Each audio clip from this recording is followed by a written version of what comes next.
ऐसा क्यों है कि या तो अवध ओझा जी से लोग बहुत प्यार करते हैं, बेइंतहा प्यार, या जो नफरत करते हैं उनको ऐसा लगता है कि भैया मिल जाएं और उनको तो बस। मुझसे कोई नफरत नहीं करता। ये जो एक बात है कि मुझसे लोग नफरत करते हैं, मुझसे कोई नफरत नहीं करता।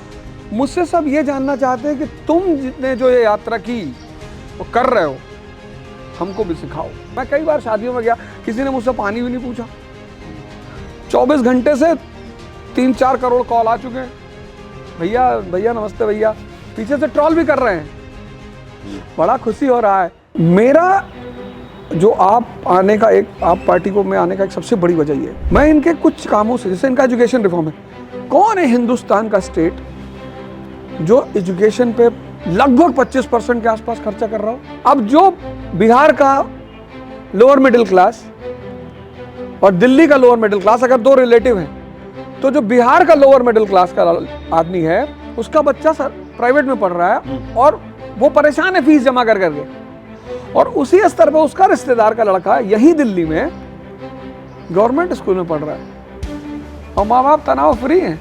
नमस्कार साथियों, आज मेरे साथ बहुत ही खास मेहमान है, शिक्षक, फिलोसफर और अब एक राजनेता जिन्होंने आम आदमी पार्टी बहुत रिसेंटली ज्वाइन की है। बहुत वजहों से खबरों में रहे हैं, खासतौर से अपनी शिक्षा के सूत्रों की वजह से, यानी कुछ ऐसे फॉर्मूले जो हर शिक्षक इन्वेंट करता है। तो आइए मिलते हैं none other than Awadh Ojha ji से। कैसे हैं? बहुत अच्छा। कैसी रही सुबह आपकी? सुबह बड़ी शानदार रही, चूँकि इंटरव्यू था तो और ज़्यादा शानदार थी कि बातें होंगी, और शिक्षक के लिए बातों से बड़ी बात क्या हो सकती है। एक इंटरव्यू में सुन रहा था आपका, उसमें कहा गया कि वो शिक्षक कौन जो बकैती ना करे। ये बकैती शब्द का इन्वेंशन कहाँ से हुआ और आप इसको कैसे देखते हैं? एक्चुअली भारत में बड़े सारे सूत्रों का जन्म हुआ। उसमें एक बड़ा प्यारा सूत्र है कि जाकी रही भावना जैसी, प्रभु मूरत देखी तिन तैसी। अब इस सूत्र को जिस आदमी ने दिया तो सबके लिए दिया। एरिस्टोक्रेसी को लगता था, जो यहाँ का शाही वर्ग है, अब एकलव्य महान हो गया और डॉक्टर अंबेडकर एक सामान्य परिवार से, दलित समाज से निकल के भगवान बन गए। तो हुआ क्या कि जब शाही वर्ग को लगा कि यार अगर भावना ही महान हो जाएगी तो सब महान हो जाएंगे, सूत्र बड़ा प्यारा है। तो जब बहुत छोटे परिवार, जैसे मेरे फादर क्लर्क थे डाकखाने में, अब मैं कहता था मैं तो भैया कब्जा कर लूँगा इस देश पे। अब मेरे क्लास में जो लड़के थे, किसी के पापा विधायक थे, कोई एमएलए था, कोई डीएम था, कोई एसपी था, उनको डॉक्टर इंजीनियर बनना था और मैं कब्जे उब्जे की बात करता था। तो मुझे लगा कि उन्होंने मुझे कह लगा यार बाकायदी करते हैं अवध ओझा, तो मुझे लगा कि ये मुझे डिमीन करना चाहते हैं। यहीं से इस शब्द की उत्पत्ति होती है कि जो भी सामान्य परिवार का व्यक्ति ज़्यादा बड़ी बातें करे उसे दबा दो, क्योंकि अगर वो बातें कर रहा है तो किसी ना किसी दिन स्टूडेंट, फिर एस्पिरेंट के बाद शिक्षक और उसके बाद नेता बन जाएगा। अब मेरे पिताजी तो नेता थे नहीं, वो तो क्लर्क थे, पर आज मैं अरविंद केजरीवाल जी, मनीष सिसोदिया जी और आपकी वजह से इस देश में एक राजनीतिक पार्टी का सदस्य हूँ और अब लोग मुझे नेताजी कहने लगे। आप खुद को नेता मानते हैं अंदर से? क्या गुण आप, यदि आप उंगलियों में गिनना चाहें, कौन से ऐसे गुण हैं जो एक नेता में होने चाहिए और वो आपकी चेकलिस्ट में? नेता में सबसे पहला गुण होना चाहिए सहनशीलता। अरे वाह! वो जितनी ज़्यादा होगी, जनता है ना, उसके बाद समस्याएं हैं, दिक्कतें, भैया नाली टूट गई, बनवाएंगे ना भाई। अगर आप में सहनशीलता नहीं है तो आप नेतृत्व नहीं कर सकते। दूसरी बात, सिलेक्शन ऑफ पर्सनैलिटीज, किससे बात करना है, किससे क्या करना है। तीसरी बात, विजन। गांधी जी 1920 में कोई माई गलाल इस देश में मास मूवमेंट नहीं कर सकता था। इतना लोग गाली देते हैं उनको, अच्छा भी करते हैं। 1920 राष्ट्र है ही नहीं, there is no nation called India. 95% poverty, 95% illiteracy, लोगों को पता ही नहीं था स्वराज क्या है। और वहाँ पे वो आदमी मास मूवमेंट कर रहा, असहयोग आंदोलन, विजन। ये सब चीज़ें नेता की एक, जिसको कहते हैं एलिजिबिलिटी क्राइटेरियाज, वो होती। आपके अंदर पेशेंस है? काफ़ी हद तक तो है, मतलब अब तो बहुत ज़्यादा हो गया। ऐसा क्यों है कि या तो अवध ओझा जी से लोग बहुत प्यार करते हैं, बेइंतहा प्यार, या जो नफरत करते हैं उनको ऐसा लगता है कि भैया मिल जाएं और उनको तो बस। और अब तो नफरत होने के ज़्यादा चांसेस हैं कि प्यार मिलने के चांसेस ज़्यादा हैं। आम आदमी नहीं, पार्टी मुझे ज्वाइन कोई करने के नफरत, मुझसे कोई नफरत नहीं करता। ये जो एक बात है कि मुझसे लोग नफरत करते हैं, मुझसे कोई नफरत नहीं करता। मुझसे सब ये जानना चाहते हैं कि तुम जितने जो ये यात्रा की वो कर रहे हो, हमको भी सिखाओ। बाद। तो आपने इसको जेलसी को भी एक पॉजिटिव भाव से कह दिया कि आपकी प्रगति से लोग कहीं ना कहीं। हाँ, तो अब मेरे जो दोस्त हैं, जो मतलब मैं इलाहाबाद में रहता था, मेरे कई सारे फ्रेंड्स थे जिनके घर से 90s में 20,000 रुपये खर्चा आता था। कितनी बड़ी बात थी। 90s में जिसके पास 20,000 रुपया महीना खर्चा आ रहा मतलब हो, आज का 2 लाख रुपए तो हो गया। आज का 2 लाख रुपया हो गया, और मेरे पास 2,000 रुपये आता था। तो मैं तभी तो मैं 3 इडियट को इतना अप्रिशिएट करता हूं कि फरहान, राजू, चतुर, ये हमारी शिक्षा फरहान बना रही है। रो रहा है बैठ के, मैं भैया कैमरामैन बनना चाहता हूँ, फोटोग्राफर। अबे बन भैया, कौन मना कर रहा है तुझे। राजू रो रहा है, पापा की तबीयत खराब है, बहन की शादी करनी है। चतुर सब कुछ होने के बाद भी खत्म। अमेरिका का रहने का लड़का, इतनी बड़ी नौकरी, मर्सिडीज पे चलने वाला, 5 सितंबर याद दिलाने आया है।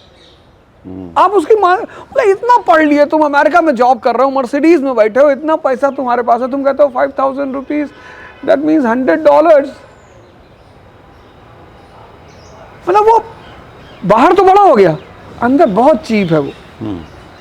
लेकिन रैंचो, उसका कैरियर भी है, उसको चैलेंजेस से निपटना भी आता है, उसको मुस्कुराना भी आता है। और रैंचो के साथ वो जो फुंगसुक वांगड़ू है, वो इस देश को बनाना चाहिए। तो मेरा मानना यह है कि जितना मन पॉजिटिव होगा उतनी उपलब्धि बाहर ज्यादा होगी। क्या करते हैं आप खुद को पॉजिटिव रखने के लिए? मैं पॉजिटिव लोगों को पढ़ता हूँ। गांधी जी को इतना पढ़ रखा है मैंने, डॉक्टर अंबेडकर को पढ़ रखा है, प्रभु राम तो मेरे आदर्श है, सुनहु उमाते लोग अभागी, हरि त्याग भय विषय अनुरागी। मतलब तुलसीदास की जो रामचरितमानस है, उसकी एक एक लाइन पर अगर रिसर्च की जाएगी तो कयामत का दिन आ जाएगा।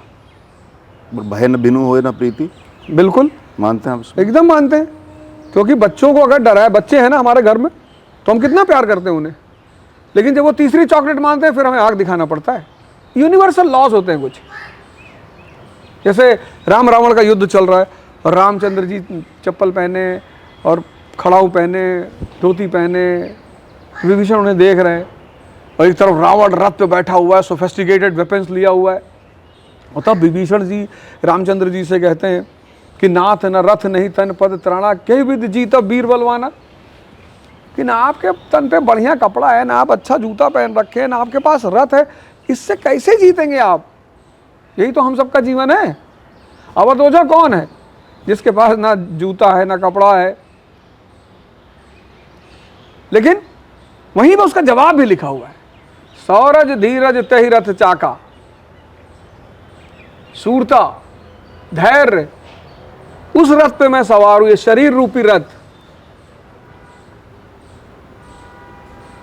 अब बताइए कि ये सब चीजें, भारत मतलब कितना महान मुल्क है ये देश। चाय पीजिएगा? हाँ बिल्कुल बिल्कुल। मुझे लग रहा है ठंडी ना हो गई, पी जा सकती है? बिल्कुल बिल्कुल, चाय पीजिए। शिक्षक के ऐसे कौन से गुण हैं जो राजनेताओं को सीखने चाहिए? राजनेता को कोशिश करना चाहिए कि जिंदगी में एक बार पढ़ाए जरूर। पढ़ाएं जरूर? हाँ हाँ, भले वॉलंटरी जाके पढ़ाएं, क्योंकि जब आप पढ़ाने जाते हैं तो क्लास में आपको बच्चे होते हैं, सवाल करते हैं। जैसे मैंने सिसोदिया साहब को देखा, गए स्कूल में, बच्चों से पूछा सवाल पूछो। मैंने किसी शिक्षा मंत्री को सवाल ये नहीं कहा, जाके स्कूल में कहते हुए देखा कि मुझसे सवाल पूछो। मैं तो गया उनके साथ 3-4 स्कूल में गया, तो बच्चे उनसे खुल के सवाल कर रहे थे, और इतने प्यारे प्यारे क्वेश्चन, और इतनी प्यारी बात उन्होंने स्कूल में कही। कहा मैं परसेंटेज पे बच्चों को अच्छा नहीं मानता। आज दिल्ली का जो शिक्षा व्यवस्था इतनी डेवलप हो रही है, उसके पीछे एक बहुत ही जबरदस्त शिक्षा मंत्री की सोच है कि जिस बच्चे को प्रश्न करना आ गया उसकी जिंदगी बन जाएगी। क्योंकि प्रश्न का मतलब क्या है? जिंदा दिमाग। कई लोग गए कुतुब मीनार घूमने, देखा, पता नहीं क्या देखते। अरे गए देखने तो पता तो कर लो किसने बनवाया है, कौन सी शैली का है। तो हर नेता को अपने नेतागिरी के टेन्योर में कोशिश करना चाहिए, भले वो नर्सरी को पढ़ाने जाए लेकिन जाए जरूर, भले इंटरैक्ट करने जाए, कोई बात नहीं, ऐसा नहीं कि पढ़ना कोई बहुत ज़रूरी बात नहीं है, समझदार होना बड़ी बात है। तो ऐसा कोई मस्त नहीं है कि आप पढ़े लिखे हैं तो लीडर बन सकते हैं या राजा बन सकते हैं, ऐसा कोई मस्त नहीं है, लेकिन आप इंटरेक्शन करने बच्चों से जा सकते हैं, तो जाना चाहिए। लेकिन आपके पिताजी कहा करते थे कि बहुत पढ़ लिख लोगे तो क्लर्क बनोगे।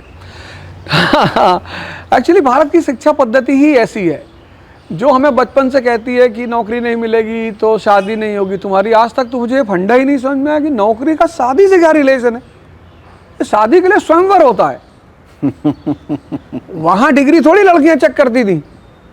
आपने इतिहास में कभी पढ़ा कि स्वयंवर में गए लोग और लड़कियों ने कहा अच्छा भाई तुम्हारी कौन सी डिग्री है, तुम कौन सी कंपनी में काम करते हो, अच्छा जेपी मॉर्गन, पैकेज कितना है जेपी मॉर्गन। अरे कुछ नहीं, उन्होंने तो कहा ये धनुष रखा है उठाओ, तभी तो शादियां टूट रही हैं। आज शादियां क्यों टूट रही हैं? होने चाहिए। अरे स्त्रियां ताकत है ना, शक्ति है वो, हर आदमी अरे गरे से तो शादी करेंगे नहीं, और उनको स्वयंवर करना चाहिए कि बुलेट बाहर खड़ी है जरा नचा के दिखाओ। नहीं और क्या क्या हो सकता है, बहुत इनोवेटिव। बिल्कुल भाई, तुम तो मुंह खोल के दहेज मांगने चले, कट्टा चला के दिखाओ। कट्टा तो ना चला पाएंगे, दफा 25 में बंद हो जाएंगे, आर्म्स एक्ट लग जाएगा, लेकिन स्वयंवर करा सकती है। अब तो कराने लगी, अब तो मुझे बड़ा खुशी है कि हाँ जैसे स्वयंवर कराने लगी है। चलिए आप मान लीजिए अपनी बेटी का विवाह करिएगा तो किस तरह का स्वयंवर रचिएगा? नहीं मैं तो स्वयंवर रचूंगा, भैया चल 40 किलोमीटर दौड़ना है मेरे साथ। अरे वाह, दौड़ के दिखा, शारीरिक क्षमता की। मैं परसों स्कूल गया था, तो 6 मंजिल का स्कूल था। मैं लड़कों से कहा कि कितने कितने कितने लोग जवान हैं, तो सबने हाथ उठाया। मैंने कहा कितने मंजिल की बिल्डिंग है, बोले 7। हमने कहा 10 बार चढ़ना उतरना बिना रुके। फिर समझ गए अरे। तो मेरे पिताजी ये कहते थे कि तुम्हारी शिक्षा 2 चीज पैदा करे।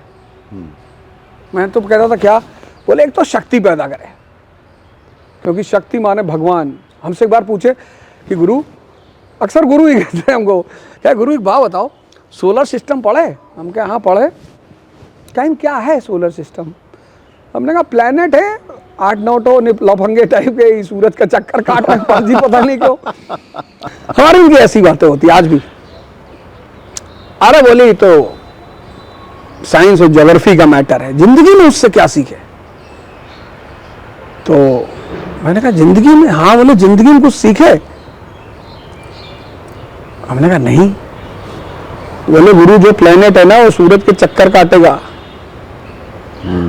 और सूरज यानी शक्ति, आग उगल रहा है, फोटोसिंथेसिस करा रहा है, प्रकाश संश्लेषण, उसी से सारा अनाज पैदा हो रहा है। मेरे करवा चौथ के अलावा कभी सूरज की चंद्रमा की पूजा होते हुए देखे? हम कहे नहीं। कहे हाँ। तो एक कहते थे शिक्षा का काम है शक्ति पैदा करना, और दूसरा विवेक पैदा करना। बाकी शिक्षा का कोई काम ही नहीं है। शिक्षा अगर 2 चीज कर ले जाए, एक शक्ति पैदा कर ले जाए कि भाई तुम्हारा रैगिंग हो रहा है, तो रैंचो की रैगिंग हो रही है, वो सीन कितनी प्यारी है, एप्लीकेशन ऑफ नॉलेज। कोई मार थोड़ी रहा वो किसी को जाके, चम्मच में लपेटा लगा दिया। कहा मैं 10 तक गिनूंगा, अगर तू 100 गिन। जो बदतमीजी करोगे, शक्ति और एक विवेक कि मतलब एग्जामिनेशन हॉल में पेपर लेट हो गया तो भाई टीचर कह रहा भाई हम तो पेपर तुम्हारा नहीं जमा करेगा। बोले सर हम हॉस्पिटल गए थे। अरे बोले नहीं जमा करेगा। कहता सर आपको पता है हम कौन है? कहता तुम प्रधानमंत्री का बेटा होगा तो भी नहीं करेगा। कहता सर आपको हमारा रोल नंबर और नाम पता है? कहता नहीं। मुझे ये नहीं समझ आता कि इस देश के लोगों को, हमारे देश के लोग बहुत प्यारे हैं, 70% तो भगवान इस देश में रहते हैं, 20% उनको डिस्टर्ब करते हैं। ये सारी तबाही जो इस देश में है 20% लोगों की वजह से है। इस देश का 70% आदमी अच्छा है, भगवान है, दूसरों की मदद करना चाहता है, सब कुछ है। ये तो मेरा एकदम कॉन्सेप्ट क्लियर है। 10% जो हाई लेवल का है, अमेरिका लंदन में रहता हूँ, कहाँ लड़े बेचारा, उसके पीछे कोई खड़ा होने वाला ही नहीं। IQ पे बहुत बात हुई हमारे देश में, EQ की बात बहुत कम हुई। इमोशनल क्वेश्चन कितना है, बहुत बहुत कम हुई। आप कैसे समझते हैं इमोशनल इंटेलिजेंस, इमोशनल क्वेश्चन को कितनी इंपॉर्टेंस है जिंदगी में उसकी? बहुत बहुत। इंटेलिजेंस एक ऐसा वर्ड है जिसके बिना आप एक पल भी नहीं जी सकते हो। एक पल। मेरे पास लड़के आते हैं, सर मेरी गर्लफ्रेंड सर मुझसे बात नहीं कर रही है। मैंने कहा बताओ यार, चक्र है तुम्हारे पास? कहा नहीं है सर। अच्छा, रथ? कहा सर रथ भी नहीं है। कंस को मारोगे? नहीं सर हम तो मक्खी भी नहीं मारे। काहे बात करेगी तुमसे लड़की? भाई कृष्ण से बात कर रही लड़कियां, तो वो अपने आप को एक क्वालिटी तो उनकी लेकर आओ, चाहे चक्र ले आओ, चाहे रथ ले आओ, चाहे किसी कंस जैसे आदमी चल बैठो, तभी तो समझेगी कि ना यार क्वालिटी है लड़के में। तुम्हारे अंदर उनकी कोई क्वालिटी नहीं। गीता बता सकते हो, ज्ञान दे सकते हो किसी को? नहीं सर। एलिमेंट क्या होता है? सर एलिमेंट जो है, अच्छा कंपाउंड? सर कंपाउंड मिक्सचर है दो एलिमेंट का। अरे तुमसे लड़का ना बात करे, लड़की तो बहुत दूर की बात है, कंपाउंड मिक्सचर है दो एलिमेंट का। भाई स्त्री जो है वो भगवान की रिप्रेजेंटेटिव है, तो वो जैसे भगवान चूज करता है लोगों को, रावण को चूज किया, भले ही राक्षसी प्रवृत्ति का है, लेकिन दम है ना, सर काट डाला अपना। तो इंटेलिजेंस जो है वो लाइफ में इतनी जरूरी है। इंटेलिजेंस क्या होता है ना, आपको परेशान नहीं होने देता, आपको हर परेशानी से बचाता है, अननेसेसरी आपको डिस्ट्रैक्ट नहीं होने देता। जैसे आप किसी शादी में गए, मैं कई बार शादियों में गया, किसी ने मुझसे पानी भी नहीं पूछा। 24 घंटे से 3-4 करोड़ कॉल आ चुके हैं, भैया भैया नमस्ते भैया, पीछे से ट्रोल भी कर रहे हैं, बड़ा खुशी हो रहा है। हम भी कह रहे हो, अरे यार बहुत अच्छा, वेरी गुड। 5000 तो मैसेज पड़े हैं। अच्छा, कि हम तो बचपन से सोचते थे कि आप भैया इसी के लिए बने हैं भैया, राजनीति के लिए बने हैं। तो हमने कहा अच्छा, तो इंटेलिजेंस जो है, वही मैंने अभी कहा ना कि मुझसे कोई नफरत नहीं करता। ये बहुत ही रॉन्ग मिथ है मेरे बारे में, कोई मुझसे नफरत करता है। मुझसे लोग सोचते हैं कि तुमने ऐसा क्या किया है कि तुम वहां से निकल कर यहाँ पहुंचे हो। तो मैं बता तो रहा हूँ सबको, मेरा एक चैनल है अवध ओझा, उस पर रात में 9 बजे मैं गीता पढ़ाता हूँ। संडे को मेरा शो आता है, 4th लॉ, 3 न्यूटन दे गया था, चौथा मैं दे रहा हूँ, T=T+T, तमन्ना = त्याग प्लस तपस्या। त्याग घर का नहीं करना, आलस्य का करना है, और तपस्या करनी, खड़े होकर पढ़ना। तो मैं बता रहा हूं, ऊपर कह रहे मेहनत बहुत लग रही। अरे तो कोयला जलेगा, कोयला तपेगा, जलेगा तब तो राख हो जाएगा, कोयला तपेगा तभी तो हीरा बनेगा। कह रहा भाई साहब कोई ताबीज दे दो। ताबीज होती तो अपने बच्चों को ना पहनाते, ताबीज होती तो रामचंद्र जी ना पहन लेते, भगवान कृष्ण ना पहन लेते। कोई ताबीज कहीं नहीं है, सूत्र हैं जीवन के। तो इंटेलिजेंस बहुत इंपॉर्टेंट है। तो इंटेलिजेंस, अब जैसे मैं भगवान राम को देखता हूं तो मैं सोचता हूं, बताओ यार 14 साल बेचारे भगवान होकर जंगल में रहे। अवध ओझा का बाप क्लर्क था, तो अवध ओझा को भी तो कम से कम 15 रहना पड़ेगा ना। उनके बाप भगवान थे और मेरे बाप क्लर्क, तो जिसके बाप राजा थे भगवान, तो वो खुद भगवान, ऊपर से राजा घर में पैदा हुए, और तब वो 14 साल तपस्या किए, और मैं सामान्य आदमी हूं, मेरे बाप क्लर्क, तो कम से कम 15 तो मुझे भी रहना पड़ेगा ना, और कोई रास्ता है नहीं है। तो इंटेलिजेंस बहुत इंपॉर्टेंट है, वो चाहे IQ हो चाहे EQ हो, इंपॉर्टेंट बहुत है। तो जब इतना चढ़ता सा करियर आपने छोड़ा राजनीति के चलते, कुछ मन में रिस्क असेसमेंट किया? भाई ऐसा है कि रिस्क बहुत प्यारी चीज़ है ज़िंदगी में। मतलब दुनिया में अगर मुझसे कोई पूछे कि सबसे प्यारी चीज़ क्या है, तो वो है रिस्क। रिस्क नहीं तो इश्क नहीं, कुछ नहीं है ज़िंदगी में। जब मैं IAS की तैयारी करने आया था, मुझे जब मैं मिर्जापुर देखा रतिशंकर को, आ ही जाता मिर्जापुर ना चाहते आ जाता, तो रतिशंकर कहता नहीं कि चलो काखा सुनाओ, तो कहता है ABC, कहता है प्रिंस चार्ल्स। तो मुझे आता कि यार हमको भी यार ABCD, यार वो व्यंग है भारत के समाज पे, वो सीन नहीं है। जिस भी युवा को इस देश में काका गागा खासकर उत्तर भारत में नहीं आता और उसका सिलेक्शन नहीं हो रहा है तो सही नहीं हो रहा है, वो समाज पे व्यंग है। मुझे कुछ नहीं पता था, मैं आया पढ़ाई करना शुरू किया तो हमें पता चला कि नहीं यार, मतलब संघर्ष और मेहनत, तनाव नहीं होता। कैसे मैनेज कर? मैनेज करना ही नहीं, सब नहीं। तनाव क्यों नहीं होगा, मैं उसकी वजह बता दूं तनाव क्यों नहीं होगा। आप पागल खाने गए, ठीक, आप पागल खाने के अंदर गए और एक आदमी आपके सामने कूद के खड़ा हो गया कि मैं अमेरिका का राष्ट्रपति, तो आप गुस्सा करोगे? बिल्कुल नहीं, हंसेंगे। हंसेंगे ना। इस दुनिया में हर आदमी बेचारा तनाव में है, और तनाव में सिर्फ एक वजह से है, इग्नोरेंस का शिकार है वो। अगर आज की डेट में भारत के 80% लोग ध्यान करें और ये देखें कि उनके पास जो है वो उनकी आवश्यकता से के समान है, या हो सकता है आवश्यकता से ज़्यादा भी हो सकता है। मैं जिसके पास, मैं सोचता हूँ जिसके पास आज की डेट में 2 करोड़ का मकान और 50 लाख की गाड़ी, उसे दुखी नहीं होना चाहिए। होना चाहिए? नहीं होना चाहिए। लॉजिकली तो नहीं होना चाहिए। सबसे ज़्यादा वही दुखी है। क्या कारण है? कह रहे जा बताओ यार, 704 वाला जो है मर्सिडीज ले आया है। अरे ले आया होगा भैया, मालिक ने ज़रूरतें पूरा करने का ठेका ले रखा है, इच्छाएं नहीं। इच्छाएं अनंत है, इसलिए भगवान भी किसी की इच्छा नहीं पूरी कर सकता। एक ज़रूरत, जैसे मेरी ज़रूरत है, एक मकान है हमारे पास, एक गाड़ी है हमारे पास, मस्त हूं मैं, तो क्यों तनाव जब मैं ज़रूरतों पे जीता हूं। भाई हमसे लोग कहे, जिस दिन वो था पार्टी ज्वाइनिंग थी, तो एक मेरे मित्र आए तो हमसे कहा कि सूट ले लो तुम अरमानी का। हम कहा है बोले यार पार्टी ज्वाइन कर, national, you are changing your direction. तो मुझे बड़ा अच्छा लगा, क्योंकि भाई अच्छा सोच के आए थे कि भाई आप सूट लेके जाओ। मैंने कहा देखो यार, आदमी जब किसी जाए अच्छी जगह पे तो कपड़ा डिसेंट होना चाहिए, साफ सुथरा होना चाहिए,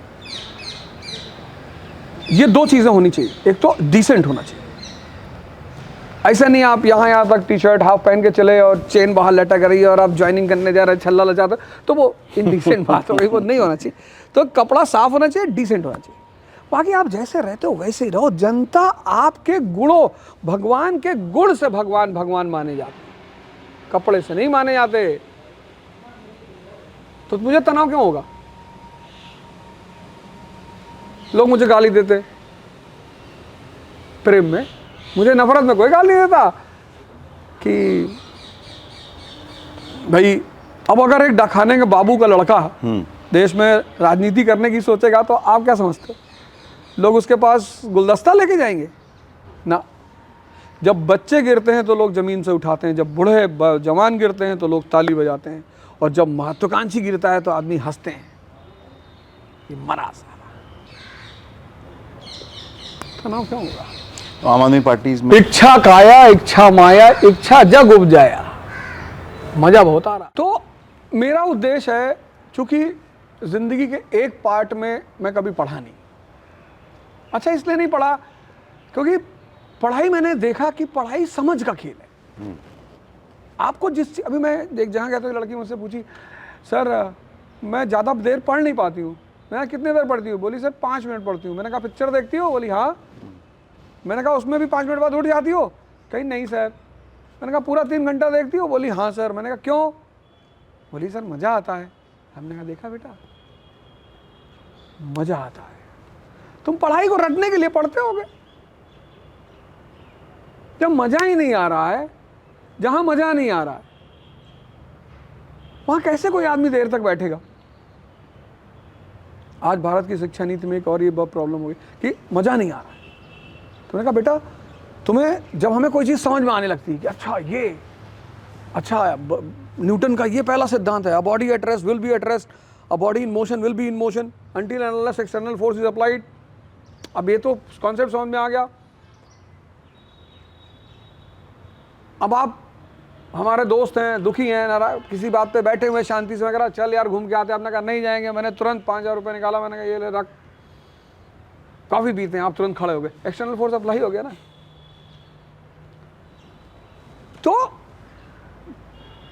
मेरा जो आप पार्टी को मैं आने का एक सबसे बड़ी वजह ये है, मैं तो शुरू से, मेरे कई सारे वीडियोस इनके एजुकेशन रिफॉर्म्स पे हैं, उसको तो लोग प्रमोट नहीं कर रहे। मैं इनके कुछ कामों से, जैसे इनका एजुकेशन रिफॉर्म है, कौन है हिंदुस्तान का स्टेट जो एजुकेशन पे लगभग 25% के आसपास खर्चा कर रहा हो? कर रही है। सरकारी स्कूल का बच्चा इतना डिमोटिवेटेड रहता था। मैं तो 1995 के आसपास से दिल्ली से हूँ, मतलब आदमी बताना नहीं चाहता कि मैं सरकारी स्कूल में पढ़ता हूँ, और यहाँ का बच्चा प्राउड फील कर रहा है।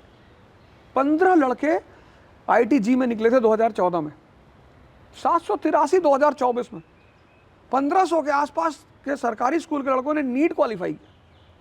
उसके बाद doctor Ambedkar specialised education of excellence, कोई लड़का गिटार सीख रहा है, कोई क्रिकेट सीख रहा है।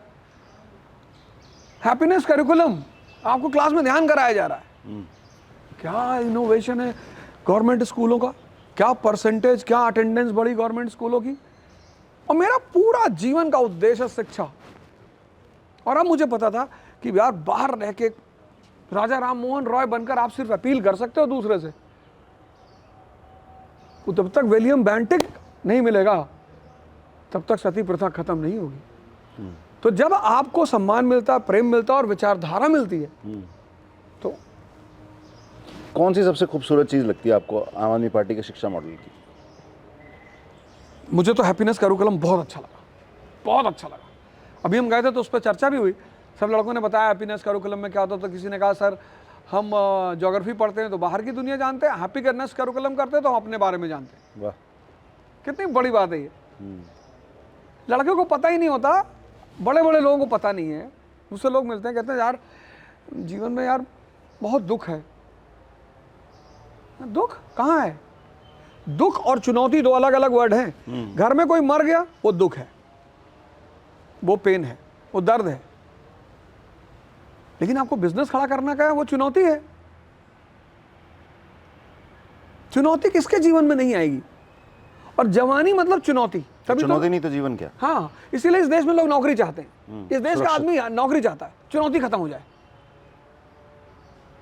हमसे लोग आ कह रहे हैं मान लो तुमको टिकट कभी नहीं दिए तो कोई बात नहीं, हम जाकर तब भी पढ़ाएंगे आपके स्कूलों में। यहाँ मज़ा आ रहा है, बच्चों के साथ इंटरेक्ट करेंगे, बच्चों का भविष्य बनाएंगे। मेरा उद्देश्य है स्कूल खोलना, और अब तो मुझे वैसे भी इतने सारे स्कूल मिल जाएंगे। आपने 2023 में एक स्कूल खोलना था, उसका क्या हुआ, कहाँ तक पहुँची? नहीं, हमने एक ज़मीन ली है लोनावाला के पास, लीज पे है, वो ट्रस्ट की ज़मीन है। उसमें हमारे पास एक ही कंडीशन है कि हमें एक वेलनेस सेंटर भी बनाना है नेचुरोपैथी का, और फिर स्कूल बनाना है। तो वो काम चल ही रहा है लगभग मेरे ख्याल से 25 में अगर भगवान ने चाहा तो उस पर काम ऑफिशियली शुरू हो जाएगा। हो जाएगा।